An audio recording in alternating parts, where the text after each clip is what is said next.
Mesdames, Mesdemoiselles, Messieurs, bonsoir à toutes et à tous, j'espère que vous allez bien. Aujourd'hui, nous allons parler de Motegi, forcément, ça n'a clairement pas été le week-end le plus palpitant de cette saison, mais il y a quand même des choses importantes à dire, surtout restez bien jusqu'à la fin. Moto 2, Moto 3, c'est là où on a eu le plus de spectacles, les séquences émotions étaient là-bas, la MotoGP, ça a été un petit peu plus calme. J'ai une petite annonce à vous faire avant de commencer cette vidéo. J'ai ouvert ma propre chaîne Twitch. Le lien est dans la description. N'hésitez pas à me rejoindre si des lives, d'autres styles de vidéos en soi vous intéressent. J'y suis le soir, notamment le soir, la nuit, tout ça. Donc en après-midi parfois aussi. Donc voilà, n'hésitez pas à me rejoindre. On parle de MotoGP, on joue à des jeux, c'est sympa dans tous les cas. On est là pour parler du BRK. Donc commençons le BRK du Grand Prix du Japon.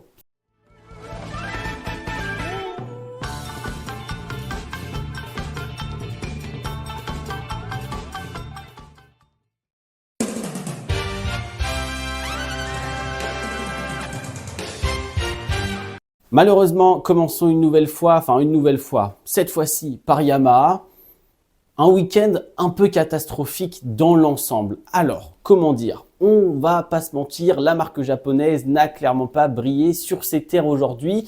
Il y a eu des améliorations qui ont été apportées à Misano, loin de ce qu'espérait Quartararo, de ce que nous avait promis Yamaha, de ce qu'espéraient tous les fans. Petites améliorations sur le châssis, un petit peu d'aérodynamique et c'est tout. Il y a eu des améliorations moteurs, mais Quartararo a décidé de faire un retour en arrière pour se concentrer sur le moteur qui fonctionnait mieux pour la maniabilité, pour justement pour pouvoir prendre des virages avec cette moto et avoir peut-être moins de puissance, mais pour pouvoir tourner. Bon, aujourd'hui, Motegi, c'était le moment où on allait voir si les améliorations portaient réellement leurs fruits parce que les derniers résultats ont été plutôt bons pour Quartararo. Passage en Q2.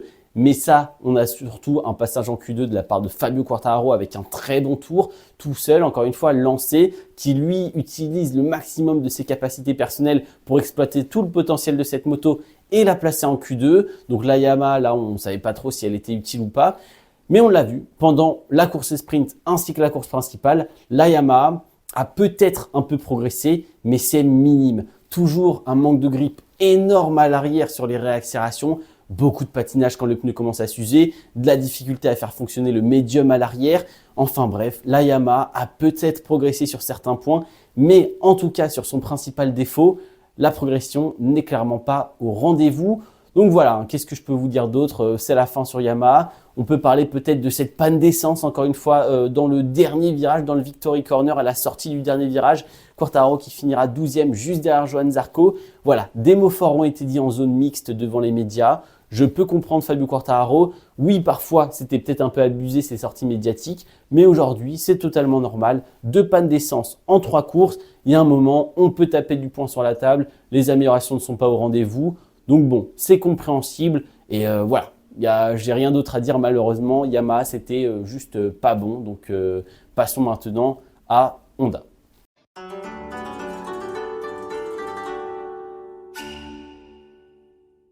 Du côté de chez Honda, c'était un petit peu la même idée. Tout le monde attendait Motegi pour savoir si la moto avait vraiment progressé. C'était un peu le point ultime pour donner des vraies réponses sur les améliorations apportées par Honda. Et on est exactement dans une situation similaire à celle de Yamaha dans le sens où, alors, chez Honda, il y a plus d'améliorations qui ont été vues, ça c'est sûr. Tous les pilotes maintenant ont été satisfaits du package aérodynamique qui apporte plus de stabilité sur la moto dans les virages rapides notamment. Donc ça, c'est un point positif, ça a été apporté. Les changements au niveau du châssis ont permis à certains pilotes aussi de retrouver un peu plus de confiance, plus de feeling sur la moto et d'aller travailler sur des réglages plus en profondeur sur celle-ci. Mais c'est vrai que le point problématique numéro 1 qui est le même chez Yamaha, chez Honda et chez Aprilia qui reste le grip à l'arrière, eh bien, il y a peut-être eu de l'amélioration, mais encore une fois, ça n'est pas suffisant, loin de là. Johann Zarco qui va réussir à prendre une 11e position aux portes du top 10 malheureusement pour le français, pour les deux français techniquement. Voilà, un week-end compliqué. Nakagami s'en est bien sorti aussi sur la journée du dimanche, mais un week-end compliqué. Très peu de grip à l'arrière. Sur les phases de freinage, la Honda n'est pas du tout non plus la plus stable, la plus facile, on va dire, à positionner sur l'angle et en plus à faire freiner tardivement. Quartararo arrive plutôt bien à se débrouiller avec la Yamaha, mais sur la Honda, on voit qu'il y a un petit manque quand même de stabilité sur les phases de freinage. Bref, passons. Voyons comment ça se déroule en fin de saison. Voyons comment ils arrivent à extraire le maximum de ces petites améliorations châssis, de ce nouveau package aéro. On est sur la bonne voie. Il y a de l'amélioration, notamment de la part de Johann Zarco qui mène ce projet depuis le début de la saison. Il lui a fallu un petit temps d'adaptation pour la moto. Après, il a commencé à prendre le lead au niveau du développement, faire ses retours et on voit qu'avec les pièces apportées par Honda et le talent de Johann Zarco, c'est lui qui domine Honda, c'est lui qui mène la marque japonaise dans ses meilleurs résultats. Donc voilà, Johann Zarco, très bon une nouvelle fois ce week-end. Il domine clairement tous les autres pilotes Honda. Juan Mir, oui, Alex Marquez s'est garé dans la moto de Juan Mir, ça a été compliqué. Mais bref, dans tous les cas, Johann Zarco est au-dessus depuis le début de cette saison. Donc un grand bravo au pilote français qui, encore une fois, maîtrise parfaitement son sujet. Je n'ai pas d'autre chose à dire que ça parce que c'est de la difficulté, notamment sur le pneu arrière. Je le répète et je le répéterai jusqu'à ce qu'Honda apporte de vraies améliorations sur ce point-là. Passons à Aprilia et vous allez voir, c'est assez similaire.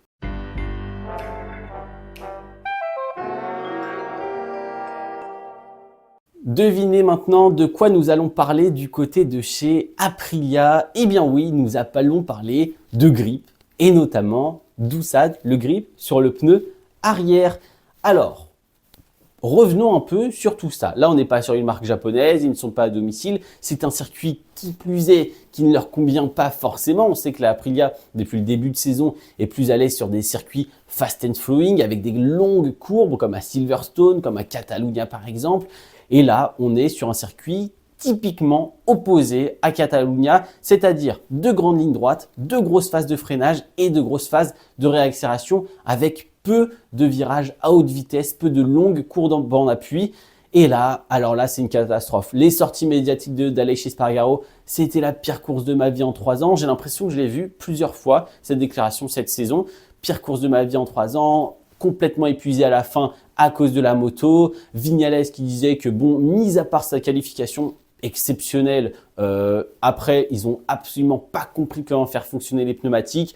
Aucun grip à l'arrière. Raúl Fernandez, c'est pareil dans les sorties médiatiques. Miguel Oliveira pas présent, mais Savadori, bon, il n'a pas non plus fait un résultat exceptionnel. On l'a vu en grande difficulté tout le week-end. Mais en même temps, on n'attendait pas grand-chose de sa part. Donc, dans tous les cas, les pilotes Aprilia se sont plaints du manque de grip général sur la moto dans toutes les conditions. Et pourtant, on l'a vu, la piste de Motegi grippait plutôt bien. Pas mal de records ont été battus, que ce soit pendant la course, que ce soit en course sprint, en qualification, pendant les practices. Tous les jours du week-end, nous avons eu des records qui sont tombés. Donc, la piste était plutôt bonne. C'est vraiment un problème intrinsèque sur la moto qu'il va falloir résoudre au plus vite parce que là, c'est un peu technique, c'est un peu compliqué ces milieux de saison, on est dans un cercle vicieux, les mauvais résultats s'enchaînent. Après, il y a peut-être aussi la fin de saison, les fins de contrat qui entrent en jeu. Parce que oui, si le mercato, on sait que les deux pilotes Aprilia quittent la marque à la fin de la saison, eh bien ça commence aussi à bouger dans le box, on l'a vu dans toutes les écuries. Il y a des ingénieurs qui vont partir, les team managers vont changer, des crew chiefs vont changer à la fin les chefs d'équipe, les chefs mécanos vont changer à la fin de la saison. Donc, il y a peut-être aussi un petit ras-le-bol général, il y a peut-être aussi un manque de motivation, une envie de changer de projet pour tous les pilotes présents au sein d'Aprilia et aussi pour les personnes qui travaillent dans le box. Donc, voilà. Mais bon, c'est vrai que c'est vachement dommage d'avoir une fin de saison comme ça, alors que le début de saison était plutôt prometteur. Passons à KTM. On va enfin parler d'autre chose que le manque de grip, même si vous allez voir, Pedro Acosta a eu quelques manques de grip. C'est pas une bonne blague, mais on est tous dégoûtés, mais on passe à KTM.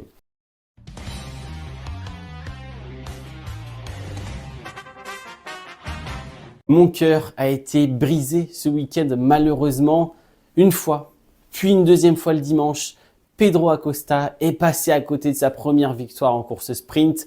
Une erreur du pilote espagnol, sortie du 130R, on remonte pour le gauche-droite, il le dit lui-même, c'est une erreur de ma part. Il allait très très vite à ce moment-là, un rythme très soutenu depuis le début de la course. Il va un tout petit peu trop large, il essaye de mettre un peu plus de frein pour ramener la moto. La chute, il part de l'avant, ça ne pardonne pas forcément. C'est assez énorme. C'est assez énorme ce qui s'est passé. On était vraiment sur un week-end quasiment parfait de la part de Pedro Acosta. Alors, comment j'explique cette chute et la chute qui arrive en course principale après dans le Victory Corner? Une nouvelle fois, Pedro Acosta qui va un tout petit peu trop forcer sur l'avant, qui va saturer, qui va ensuite décrocher et Pedro Acosta qui part à la faute une nouvelle fois. Alors, oui, on peut voir ça. Oui, peut-être un peu trop optimiste, Pedro Acosta, peut-être un peu trop nerveux sur sa moto, trop rapide, qui en a trop donné. Mais en même temps, est-ce qu'on en attendait autre chose? Est-ce qu'on attend autre chose de la part de Pedro Acosta en cette fin de saison? Moi, j'attends qu'il donne son maximum. Et s'il va chercher une victoire, tant mieux. S'il fait que de tomber, tant pis, parce que là, il nous a quand même régalé, il nous a montré son potentiel. On a vu qu'il dominait clairement les autres pilotes KTM. Donc voilà, et moi ces chutes-là, elles me font penser aux chutes de Bagnaia, elles me font penser aux chutes de Martin, elles me font penser aux chutes de 6 pilotes ou à Bastianini, à Mandalika par exemple, ces chutes de pilotes qui sont à plus de 100% pendant toutes les séances du week-end, tellement le niveau est élevé actuellement en MotoGP. On voit un Pedro Acosta, pour doubler Bagnaia, pour doubler Marquez, il donne absolument tout ce qu'il a, il est à la limite pendant des dizaines et des dizaines de tours. Donc bon, alors il n'a pas fait forcément des dizaines de tours, je vous l'accorde pendant les courses, mais dans tous les cas, Pedro Acosta était en train de tout donner et vous le voyez, une erreur de quelques mètres ou quelques centimètres pendant la course sprint, ça le fait partir à la faute. Juste le fait de donner tout ce qu'il a en course principale et de forcer un tout petit peu trop, ça le fait partir à la faute. Et c'est ce genre d'erreur qu'on retrouve pour Martin Mandalika, pour Bastianini Mandalika, pour Bagnaia dans plein de courses cette saison. Et c'est ça, et c'est pour ça que ce championnat actuellement a un niveau tellement élevé où Marquez, par exemple, dans ses séances de Q2, les pilotes sont obligés d'aller tellement loin. Moi, je vois plus ça comme ça, plus que les gens qui disent oui, c'est des pilotes qui font que de tomber, c'est embêtant, ceci, cela. Oui, mais en fait, ils sont à plus de 100% tout le temps. La vitesse emmenée est juste impressionnante. Donc voilà, moi, ça me rappelle les chutes de Bagnaia, de Martin, de Marquez, de Bastianini, par-ci, par-là cette saison. Et on voit que le championnat, et on voit que les pilotes, on voit que le niveau cette saison est vraiment stratosphérique. C'est juste agréable à regarder. C'est impressionnant d'avoir des pilotes aussi rapides. Et voilà, donc voilà pour Pedro Acosta. Je suis dégoûté. Forcément, on aurait pu passer sur une victoire en course sprint. On aurait pu avoir un podium en course principale. Derrière, sans doute, Jorge Martin et Francesco Bagnaia. Mais un podium tout de même, encore une fois pour Acosta. On passe à côté de tout ça. Il reste quelques courses. La question maintenant, c'est est-ce que vous pensez que Pedro Acosta va pouvoir aller chercher une victoire sur cette fin de saison ? Moi, je pense, personnellement, quand je vois un circuit comme Chang qui peut être pas mal pour la KTM, quand je vois même Sepang, je sais pas, j'ai l'impression qu'Acosta, il peut faire quelque chose, ou Valence même, pourquoi pas, si le championnat se joue ou même se joue pas à Valence, Acosta peut peut-être tirer son épingle du jeu dans cette dernière course. Donc, oui, je vois Acosta gagner une course sur cette fin de saison. Ça va être difficile, mais bon, on va voir. On va voir. Après les autres pilotes, très bon week-end de Brad Binder, faut le souligner, même si c'est vrai qu'en fin de course, le rythme était un peu plus délicat. On a vu les pneus un peu s'user aussi pour la KTM, donc c'était plus compliqué pour Brad Binder en général. Mais il nous a fait un bon week-end, que ce soit dans les practices, sur les qualifs ou dans les courses, les différentes courses. Alors forcément, à course sprint, on passe à côté, c'est pas très grave. Mais dans tous les cas, bon week-end de Binder, c'est ce qu'on attend. Les Ducati étaient quasiment injouable aujourd'hui, enfin quasiment est un petit mot, hein. Était juste injouable aujourd'hui. Donc passons sur la suite et parlons maintenant de Ducati qui encore une fois sécurise beaucoup trop de place. Beaucoup trop de place, c'était scandaleux ce week-end de la part de Ducati, bravo à eux.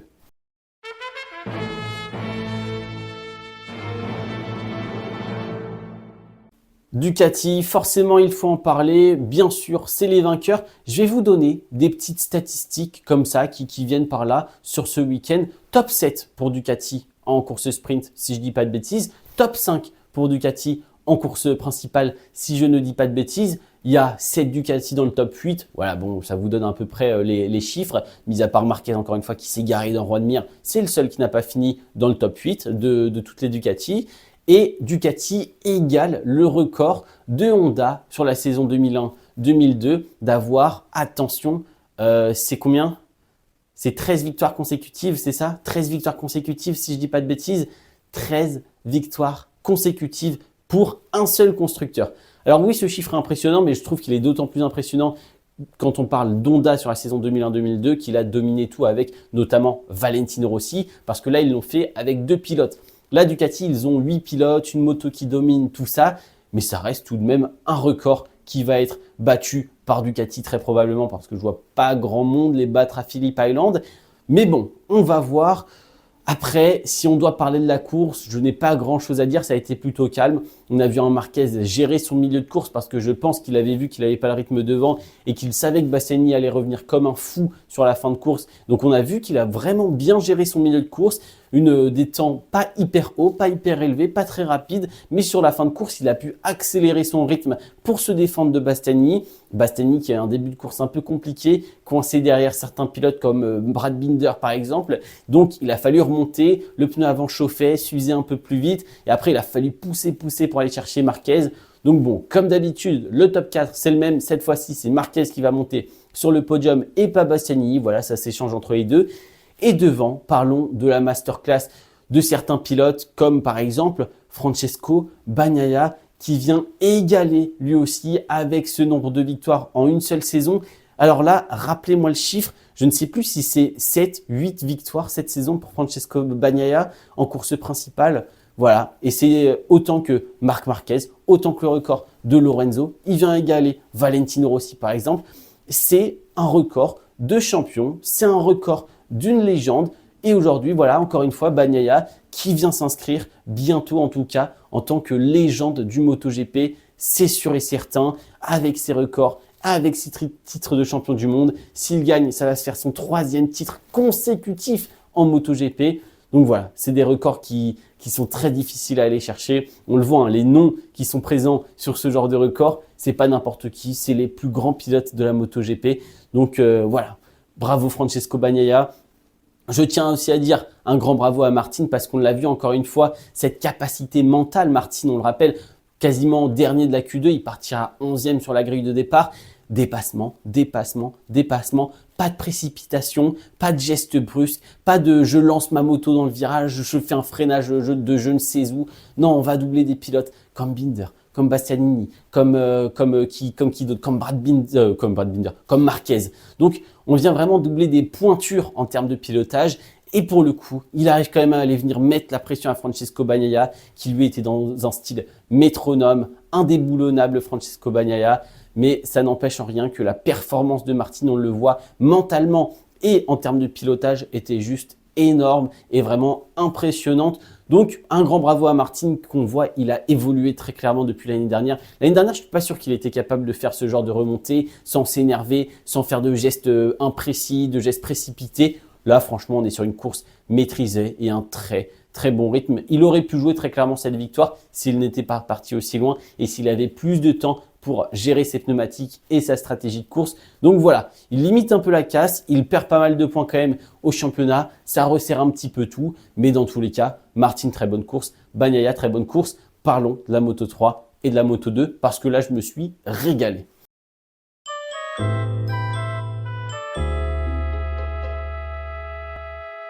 La MotoGP, c'était bien. Bon, on a eu des moments difficiles pour certains si on supporte par exemple Pedro Acosta ou même Miguel Oliveira qui n'était pas là.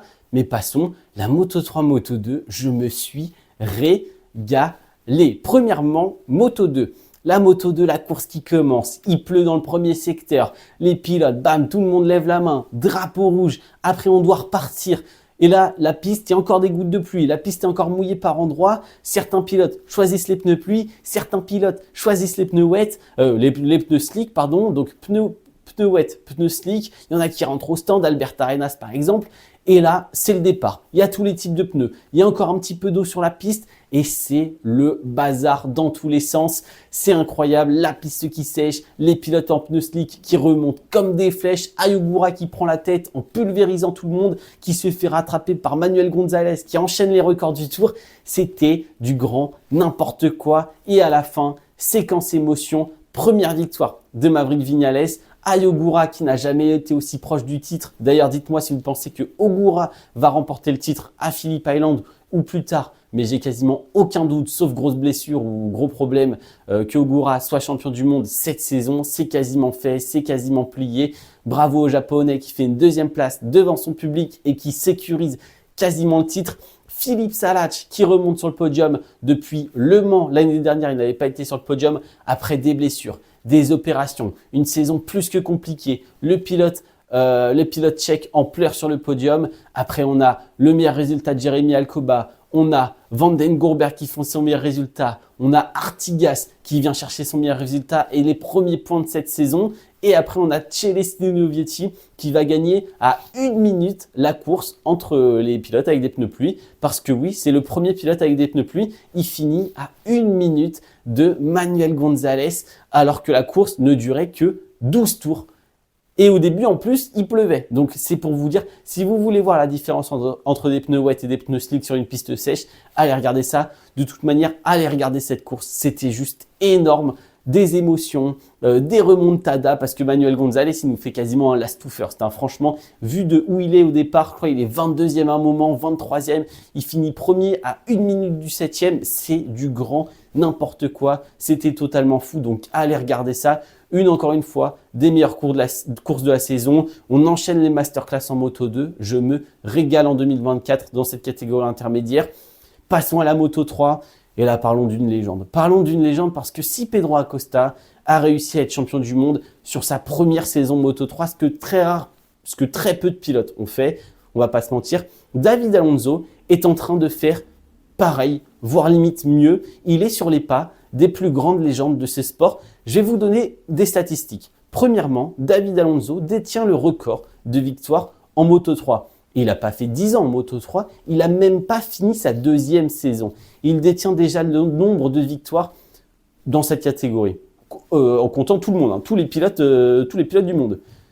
Deuxièmement, David Alonso, cette saison, c'est 10 victoires. 10 victoires autant que par exemple Gresini, autant que par exemple Juan Mir, autant que par exemple Marc Marquez. On est sur les pas des plus grandes légendes de ce sport une nouvelle fois. La seule personne qui est devant lui à avoir plus de victoires dans la plus petite catégorie des championnats du monde, c'est Valentino Rossi avec 11 victoires. Donc ce record est totalement jouable pour David Alonso. Voilà, donc si Pedro Acosta a gagné dès sa première saison, David Alonso est en train de réaliser quelque chose d'aussi grand. David Alonso est en train de martyriser la concurrence en Moto 3. Il est déjà champion du monde à Motegi. Il reste 4 courses. C'est que du bonheur, c'est que du bonus, c'est du plaisir après. La séquence émotion avec les larmes de David Alonso, le témoignage. Enfin, franchement, il y avait absolument tout. L'interview était top, la célébration était top.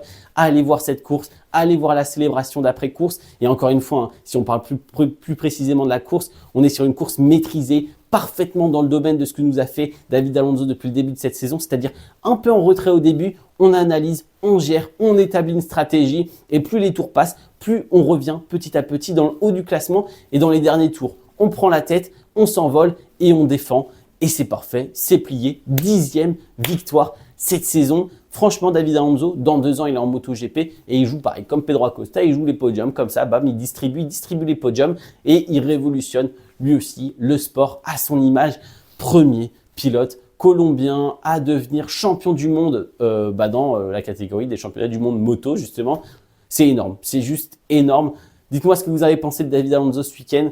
J'espère que ça vous a plu cette petite vidéo, ce BRK sur le Grand Prix du Japon. Je me suis vraiment régalé dans les plus petites catégories. En MotoGP, c'était plus calme, voilà, c'était tranquille. En Moto 3, Moto 2, oh là là, allez regarder ça, allez re-regarder ça pour bien analyser la situation. C'était juste totalement fou. Merci d'avoir regardé. C'était Théo. Ciao, ciao. J'espère que ça vous a plu. N'hésitez pas à vous abonner, tout ça, vous connaissez la chanson. Et on se retrouve très bientôt à Phillip Island parce que c'est toujours un circuit qui peut offrir des batailles sensationnelles. Donc voilà, franchement, mais c'était totalement fou la Moto 3 et la Moto 2.